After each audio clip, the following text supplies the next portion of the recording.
E hoje nós vamos falar sobre um assunto muito interessante, que trata-se de trilhas de aprendizagem.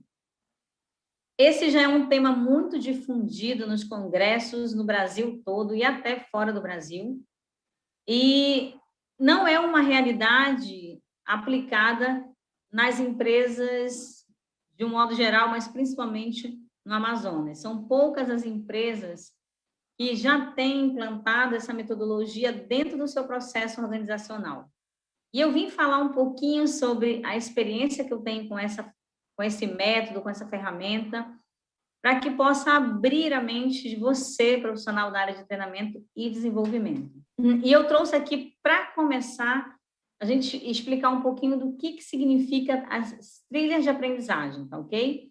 Então, acompanhando aí na nossa apresentação, as trilhas de aprendizagem são um conjunto de ações que são destinadas ao desenvolvimento de competências pessoais e profissionais. Então, o que quer dizer isso, gente? São várias ações de aprendizagem que são feitas numa sequência lógica, e essa sequência lógica vai trabalhar competências das rotinas das pessoas dentro daquela organização. Então, geralmente, as trilhas de aprendizagem, elas trabalham um conhecimento específico. Nós temos dois modelos de trilha de aprendizagem, que eu vou falar um pouquinho, mas o objetivo dela, geralmente, é trabalhar e desenvolver um conhecimento sobre determinado aspecto, né, que o colaborador precisa para desenvolver aquela atividade. Então, é basicamente isso. Como criar uma trilha? Agora vem a parte mais importante, eu vou aqui continuar. Como construir uma trilha de aprendizagem? Então, gente, esse aqui é o pulo do gato que eu falei para vocês, que é muito importante, né, a gente entender como construir uma trilha.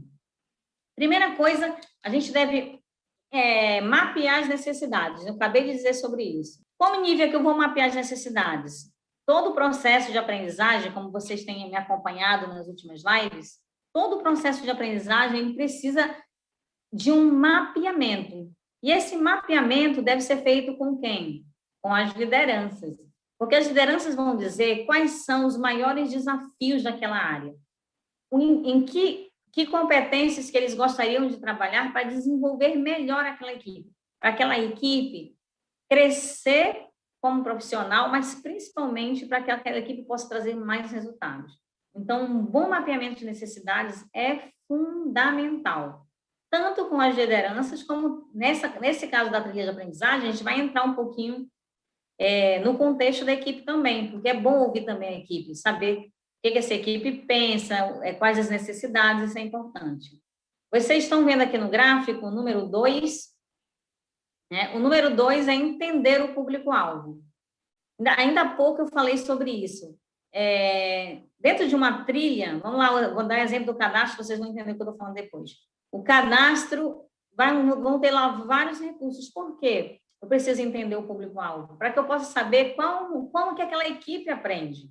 Então, no nível, eu gosto mais de aprender com vídeos rápidos, né? Então, tem lá os microlearnings, nos vídeos rápidos. Nível, eu prefiro um bom texto, né? Um bom artigo científico, vai ter um artigo científico sobre aquele assunto. Nível, eu prefiro aprender através de um livro, vai ter um livro sobre aquele assunto. Nível, eu prefiro aprender através de um podcast, alguém falando sobre aquela experiência, vai ter lá o podcast. Então, assim, entender a maneira como aquela equipe aprende melhor, assimila melhor um conhecimento, é fundamental para a gente poder fazer uma trilha que dê resultados, tá, gente?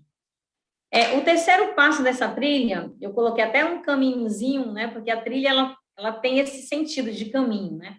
Então, da mesma forma que a gente constrói uma trilha, a gente vai seguir uma sequência lógica, como profissional de T&D, nós também precisamos seguir uma sequência lógica para que esse projeto de trilha de aprendizagem seja eficaz, tá? Segundo, escolher o modelo da trilha. Então, o que seria o modelo? Vai ser uma trilha geral? Vai ser uma trilha específica? Vão ser as duas trilhas, nós vamos fazer uma trilha geral e também vamos fazer uma trilha específica. E a gente vai pensar Isso, se vai ser uma trilha geral ou uma trilha específica, tá ok? Definir qual metodologia a gente vai aplicar, que é o próximo passo, né? O quarto passo é definir qual a metodologia.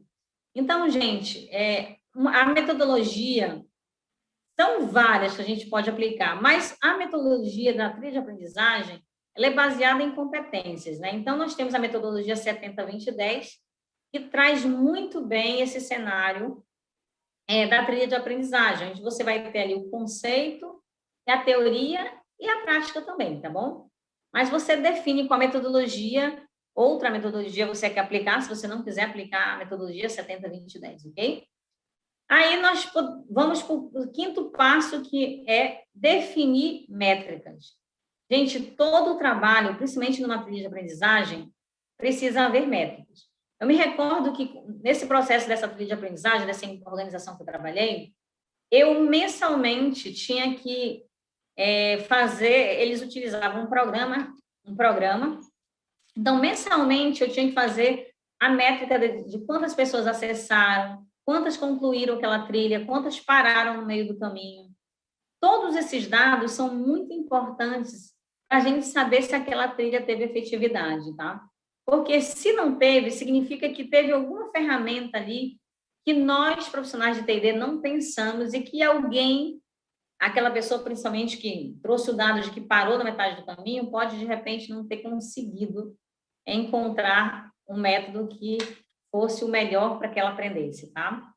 E no sexto momento, criar um cronograma de implantação, gente.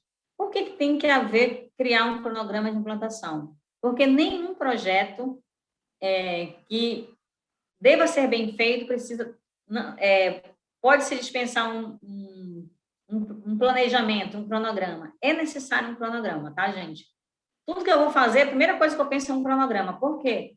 Porque é o cronograma que vai nos dar uma visibilidade nesse processo. Então, é fundamental isso, tá bom? Criar um cronograma realmente.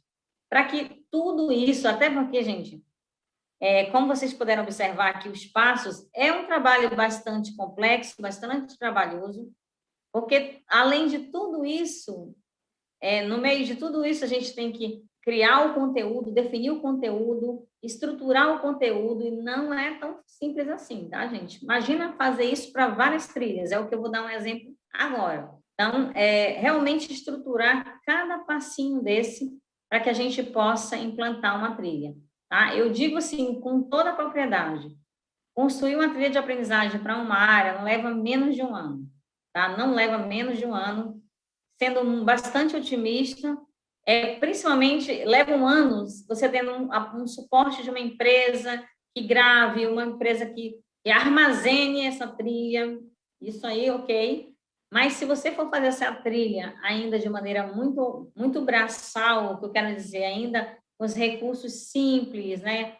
Você controlando isso, ainda gera realmente mais tempo, tá? Pelo menos aí uns 2 anos a cada trilha, considerando que fazer trilhas é um processo importantíssimo para a empresa, né? Você imagina aplicar esse processo para tudo, né? Então, escolha uma área que está ali crítica naquele momento e aplique primeiro naquela área. É uma dica que eu dou. E depois você vai fazendo esse trabalho em paralelo, mas tem que ter braços, tá, gente? Isso é muito importante. Então, eu quero agradecer a você que participou comigo até este momento. Muito obrigado. Quero convidar você a acompanhar o meu canal no YouTube, Nívia Leite. Tenho também o meu Instagram, Nívia_Aprendizagem, e também tenho o meu Facebook, Nívia_Aprendizagem. Então, acessem, que eu disponibilizo muito conteúdo interessante para você, profissional da área de treinamento e desenvolvimento de pessoas, tá? Muito obrigado e até a próxima.